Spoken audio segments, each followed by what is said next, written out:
ये कहानी एक ऐसे शिप बैरी जहाज की है जो अंटार्कटिका के समंदर के बीच में फंस जाता है, जिसमें 70 लोग सवार थे। इस शिप के बारे में हमें यह बताया जाता है कि ये 133 दिन तक यहीं पर फंसा रहा।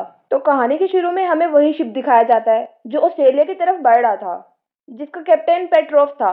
पेट्रोफ कैप्टन होने के साथ साथ एक बहुत ही अच्छा इंसान भी था। उस शिप में मौजूद लोगों की जिंदगी उसकी जान से भी ज्यादा इम्पोर्टेंट थी। अब वो शिप बर्फ के समंदर के बीच लहराते हुए अपना सफर तय कर रहे थे, लेकिन थोड़ा आगे जाने पर उनको पता चलता है कि एक आइसबर्ग यानी एक बहुत बड़ा पहाड़ उनके रास्ते में आ रहा है। यह सब कुछ जानने के बाद पेट्रोफ ऑर्डर देता है कि शिप का मुंह बाईं तरफ मोड़ दे ताकि हम इस पहाड़ से साइड से होते हुए जा सकें। लेकिन जब इनका शिप पहाड़ के पास से गुजरता है तो बर्फ टूटकर इनके जहाज पर आकर गिरती है। इसी बीच शिप को एक झटका लगता है, जिसकी वजह से एक इंसान अपने डॉग के साथ समंदर के अंदर गिर जाता है। उसे देख के पेट्रोफ उसे बचाने का फैसला करता है। वो सीढ़ी लगाकर पानी में कूद के उस आदमी को बचाना चाहता था, पर जो शिप का दूसरा कैप्टन था वो कहता है कि अभी हमारे ऊपर से खतरा टला नहीं है। तुम एक आदमी की वजह से हम सबकी जान खतरे में डाल रहे हो। हमें आगे बढ़ते रहना होगा। इन दोनों में अभी बहस चल ही रही थी कि एक आदमी शिप से नीचे उतर जाता है उस आदमी की जान बचाने के लिए, लेकिन बर्फ का पानी बहुत ज्यादा ठंडा था, जिसकी वजह से आदमी डूब के मर जाता है। लेकिन उसका डॉग जिंदा होता है। वो आदमी उस डॉग को लेकर ऊपर आ जाता है, लेकिन वो पानी इतना ठंडा था कि उसकी वजह से वो कुछ भी बोल नहीं पा रहा था। ऐसे लग रहा था जैसे ठंड की वजह से उसकी आवाज चली गई हो। लेकिन अब बर्फ का पहाड़ उनके लिए एक बहुत बड़ा चैलेंज था। आगे बढ़ते हुए उनकी शिप का रिडार भी खराब हो जाता है, जो उनके लिए अब और भी बड़ा मसला था, क्योंकि रिडार उनको बताता था कि पानी में बर्फ कहाँ कहाँ पर है। लेकिन अब उनका रिडार खराब होने की वजह से अब वो ये भी पता नहीं कर सकते थे। वो अपनी शिप को उस तूफान से निकाल तो लेते हैं, लेकिन अभी भी एक बहुत बड़ा बर्फ का पहाड़ उनकी तरफ बढ़ रहा था। अब शिप का जो दूसरा कैप्टन था वो पेट्रियो को सारा कसूरवार उसी को समझता है। वो कहता है कि ये सब तुम्हारी गलती है। जैसे इनका शिप में यहाँ पर फंस जाना, उस आदमी का मर जाना और रिडार का खराब हो जाना, सारा इसी का कसूर है। इसीलिए वो एक रिपोर्ट बनाकर अपने हेड्स को भेज देता है। हालांकि जो दूसरे लोग इस शिप में मौजूद थे वह सब इसको मना करते हैं, क्योंकि वह सब जानते थे कि पेट्रियो कितना अच्छा कैप्टन है। पेट्रियो ऐसा कभी भी नहीं कर सकता। अब जो दूसरे कैप्टन ने रिपोर्ट बनाकर हेड को भेजी थी वो इसकी बात मान लेते हैं और पेट्रियो को कैप्टन से हटा देते हैं। उन्होंने ये भी कहा था कि अब जब तक कोई नया कैप्टन नहीं आता, जो दूसरा कैप्टन है अब वही पूरी शिप को हैंडल करेगा। कुछ दिन के बाद हेलीकॉप्टर की मदद से एक नए कैप्टन को भेजा जाता है। अब पायलट जब हेलीकॉप्टर लैंड कर रहा था तो इंजन गर्म होने की वजह से उसके सूट में आग लग जाती है। शिप में जो मौजूद लोग थे वो जल्दी से इसके पास आते हैं, आग को बचाकर कैप्टन और पायलट को बचा लेते हैं। लेकिन यहाँ पर जो नया कैप्टन आया था वो पेट्रियो का शुक्रिया अदा करने के बजाय उसको बातें सुनाने लगता है। वो अच्छा कैप्टन नहीं है। जो नया कैप्टन था वो बहुत ही बदतमीज और खड़ूस था। अब जब वो अंदर आता है तो वो देखता है कि एक आदमी क्यूब के साथ खेल रहा है। वो कैप्टन उस क्यूब को उस आदमी से ले लेता है और समंदर में फेंक देता है। तभी हम आसपास के मंजर को देखते हैं। हर तरफ बर्फ ही बर्फ थी और इनका शिप पूरी तरह से फंस चुका था। इनका शिप ना ही तो आगे बढ़ रहा था और ना ही पीछे बढ़ रहा था। दूसरी तरफ हमें मैक्सिको का शहर दिखाया जाता है, जहाँ पे हम पेट्रियो की वाइफ को देखते हैं जो प्राइम मिनिस्टर से बात कर रही है। पेट्रियो की वाइफ अपने हस्बैंड के लिए मदद मांग रही थी। दूसरी तरफ सब बात कर रहे होते हैं कि इस शिप को यहाँ से कैसे निकाला जाए। इनमें से इनका एक साथी कहता है कि क्यों ना हम शिप में से पेट्रोल को निकालकर समंदर में गिरा दें, जिसकी वजह से एक बहुत बड़ा धमाका होगा, शायद आगे जाने का रास्ता खुल जाए। ये मीटिंग पेट्रियो करवा रहा था। तभी यहाँ पर नया कैप्टन आता है। वो इस मीटिंग को बंद करवा देता है। उसकी इन बातों से ऐसे लग रहा था जैसे वो पेट्रियो को बिल्कुल भी पसंद नहीं करता। वो उस आदमी के प्लान को भी मना कर देता है जो धमाका करने का कह रहा था। लेकिन इस मामले में पेट्रियो को भी कुछ अच्छा नहीं लग रहा था। नया कैप्टन कहता है कि जिस फ्यूल को तुम तबाह करने का कह रहे हो शायद आगे जाकर वो हमारे काम आए। इसीलिए कैप्टन हर तरफ इमरजेंसी की खबर को फैला देता है कि इनका शिप बुरी तरह बर्फ में फंस गया है। अब इनको अपनी शिप की लाइट भी बंद करनी पड़ती है, क्योंकि ये नहीं जानते कि इनका शिप कब यहाँ से निकलेगा। इसीलिए इन्हें अपनी हर चीज को बचा के रखना होगा। पेट्रियो यहाँ पे कुछ सोचता है। वो ऐसे ही चुप नहीं रहने वाला। वो सोचता है कि आखिर हम कब तक यहाँ पर फंसे रहेंगे और मदद का इंतजार करेंगे। इसीलिए फिर गन को लेकर शिप से उतर जाता है। तभी उसको हेलीकॉप्टर का कैप्टन देख रहा था। वो उसको कहता है कि तुम फिक्र मत करो, मैं किसी को भी नहीं बताऊंगा। पेट्रियो जब थोड़ा आगे जाता है तो पानी पर बर्फ की लेयर जम गई थी। अब थोड़ा वो आगे जाता है तो उसको वही क्यूब मिलता है जो उस कैप्टन ने फेंक दिया था, पर वहां पर एक बर्फ का गड्ढा था जहां पर वो गिर जाता है। तभी वो फेयर गन को चलाता है। जहां पर दूर खड़ा वो हेलीकॉप्टर का कैप्टन उसको देख लेता है कि ये मुसीबत में है। इसीलिए वो अपने साथियों को लेकर इसकी जान बचाने के लिए आ जाता है। उसे वापस ले जाकर डॉक्टर को दिखाया जाता है। पेट्रो की इस हरकत पर उसके नए कैप्टन उसको काफी डांटते हैं, लेकिन वो खाली हाथ नहीं आया था। उसके हाथ में बहुत इंफॉर्मेशन थी।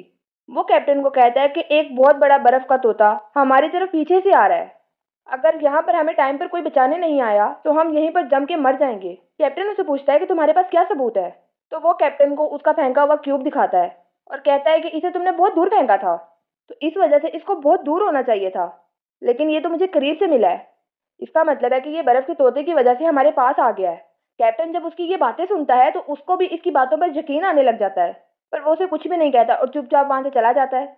वहीं पर दूसरी तरफ शिप में बैठे हुए लोग अपनी परेशानी को दूर करने के लिए गिटार बजा रहे थे। तभी वहां पर वो नया कैप्टन आ जाता है और उनसे वो गिटार लेकर बाहर जाकर तोड़ देता है, और साथ ही वो उन सबको कहता है कि शिप की जो बाहर बर्फ जमी हुई है उसको हटाओ। पेट्रियो जो कैप्टन रह चुका था वो अपने नए कैप्टन को कहता है कि तुम्हें इन सबके साथ इतनी सख्ती से पेश नहीं आना चाहिए। मैं जानता हूँ कि डिफेंस मिनिस्टर को हमारी कोई परवाह नहीं है, हमें कोई भी बचाने नहीं आएगा, क्योंकि चारों तरफ से मौसम बहुत खराब है, ठंडी हवाएं चल रही हैं, इसीलिए हमें एक साथ होना चाहिए ताकि हम इस मुसीबत का सामना कर सके।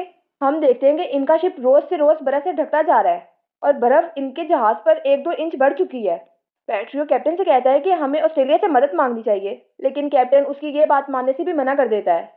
बर्फ शिप के अंदर आना शुरू हो गई थी। तभी बर्फ की वजह से शिप के नीचे वाले हिस्से में सुराख हो जाता है और पानी भी शिप के अंदर आने लगा था, जिसकी वजह से इनका सारा खाना खराब हो जाता है। अब ये सब लोग मिलकर जैसे कैसे करके उस सुराख को बंद तो कर देते हैं, लेकिन ये खतरा अभी टला नहीं था। शिप के सभी लोग डर चुके थे। वो सोचते हैं कि अब हम जिंदा नहीं रहेंगे, क्योंकि शिप को चलाने के लिए फ्यूल भी 3 दिन का था और खाना भी अब ज़ाया हो चुका है। खाने के लिए भी इनके पास कुछ भी नहीं बचा था। इस हालत की वजह से जो शिप का सेकंड कैप्टन था वो सबको अपने साथ कर लेता है। वो कहता है कि हमें इस फ्यूल को इकट्ठा करके इसमें धमाका कर देना चाहिए। चाहे कैप्टन लाख मना करे, हमें ये करना ही होगा, वरना हम सब यहाँ पर मर जाएंगे। सब लोग उस कैप्टन की बातों में आ गए थे। वो जाकर नए कैप्टन को बंद कर देते हैं। ये सभी अपने मिशन में लग जाते हैं और फ्यूल टैंकर्स को लेकर थोड़ा दूरी पर चले जाते हैं। दूर ले जाकर धमाका करने वाले थे। पेट्रो इनको बहुत समझाने की कोशिश करता है कि ऐसा मत करो, कोई भी उसकी बात को नहीं सुनता और वो धमाका कर देते हैं, जिससे कोई फायदा नहीं हुआ था। इनका ये प्लान फेल हो चुका था। इसके बाद जो नया कैप्टन था उसको कुछ भी नहीं समझ नहीं आता कि वो क्या करे, इसीलिए वो रात में यूनिफॉर्म पहनकर शिप से छलांग लगाकर खुदकुशी करने की कोशिश करता है। इससे पहले कि वो अपनी जान ले लेता, पेट्रो उसको देख लेता है। वो कहता है कि तुम्हें ऐसा करने की जरूरत नहीं है, हम मिलकर कुछ कर लेंगे। अब शिप में मौजूद सभी लोगों को अपनी इस बेवकूफ़ी पर शर्मिंदगी हो रही थी। उन्होंने फ्यूल को भी ज़ाया कर दिया। वो सब मिलकर कैप्टन के ऑफिस में जाते हैं और उससे माफ़ी मांगते हैं। कैप्टन ने सबको माफ़ कर दिया था। दूसरी तरफ हम पेट्रियो की वाइफ को देखते हैं, जो शिप में मौजूद सभी लोगों की जान बचाने की कोशिश कर रही है। दूसरी तरफ हम शिप में देखते हैं जहाँ पर एक आदमी सबको आकर बताता है कि एक बहुत बड़ा तूफान हमारी तरफ आ रहा है। जब वो देखते हैं कि बर्फ में भी दरार पड़ चुकी है, वो सभी डर जाते हैं। उन्हें अपनी मौत साफ दिखाई दे रही थी। पेट्रियो सबसे कहता है कि जो बर्फ की दरार है हम इस पर अपनी शिप को ले जाएंगे। बाकी सब कहते हैं कि इसमें बहुत बड़ा खतरा है। पेट्रियो कहता है कि नहीं, हम ये कर सकते हैं। अब नया कैप्टन भी पेट्रियो का साथ देने के लिए तैयार था, क्योंकि वो उसकी काबिलियत को पहले ही जान चुका था। पेट्रियो कहता है कि मैं हेलीकॉप्टर में जाकर तुम्हें आगे का रास्ता बताऊंगा, क्योंकि इनका रडार तो पहले ही खराब हो चुका था। पेट्रियो कैप्टन से कहता है कि तुम पीछे से शिप को लेकर आओगे, लेकिन नया कैप्टन पेट्रियो से कहता है कि नहीं, तुम शिप चलाओ, मैं हेलीकॉप्टर से तुम्हें रास्ता बताऊंगा, क्योंकि तुम अपनी शिप को अच्छे से जानते हो। सभी ये बात सुन के जोश में आ गए थे और अपना अपना काम करने लगते हैं। अब नया कैप्टन इनको हेलीकॉप्टर के जरिए रास्ता बताता है। हम देखते हैं कि इनका बहुत बड़ा शिप 10 मीटर की दूरी से 100 मीटर बड़े पहाड़ से गुजर जाता है, लेकिन कैप्टन का हेलीकॉप्टर अभी भी उस माउंटेन के पास ही था, क्योंकि हवा बहुत तेज थी। तभी वो हेलीकॉप्टर पहाड़ पे लगते नीचे गिर जाता है। ये देख के पेट्रियो शिप को वापस मुड़ने का कहता है। कैप्टन और पायलट जो पानी में डूबने वाले थे अपनी उम्मीद खो चुके थे कि पेट्रियो उनको बचाने आएगा, लेकिन फिर भी अब पेट्रियो उनको बचाने आ जाता है। पेट्रियो को यहाँ पर सभी रोक रहे थे, लेकिन वो फिर भी उनकी जान बचाने के लिए शिप को वहां पर ले आता है। वो दोनों डूबने वाले थे, लेकिन तभी वहां पे पेट्रियो आकर उनकी जान बचा लेता है। तभी वहां पे पेट्रियो की भी टीम आ गई थी और उन दोनों को बचा कर जहाज में ले आते हैं। वो सारे सही सलामत शिप में आ गए थे और बहुत खुश थे कि आखिरकार वो इतनी बड़ी मुसीबत से बच कैसे गए। अब आगे जाकर उन्हें पेट्रियो की वाइफ का शिप भी मिल जाता है, जिससे वो अपनी शिप में फ्यूल भरते हैं और फिर ये सब खुशी खुशी आगे बढ़ते हैं। इन सब ने बहुत बड़ी मुसीबत को आसानी से हल कर लिया था। सब बच गए थे। इनकी तस्वीर अखबार में भी छप गई थी, जो पेट्रियो की वाइफ ने छपाई थी। उन्होंने 133 दिन इसी शिप में गुजारे थे। तो इंसान जितनी बड़ी मुसीबत में क्यों ना हो, तो अगर वो कोशिश करे तो वो लाजमी कामयाब होता है। और इसी के साथ ये मूवी यहीं पर खत्म हो जाती है। आई होप आपको मूवी अच्छी लगी होगी। मूवी अच्छी लगी है तो चैनल को सब्सक्राइब करें, बेल आइकन को क्लिक करें ताकि आने वाली हर वीडियो का नोटिफिकेशन आप तक पहुंच सके। मुझे दे इजाजत, बाय बाय।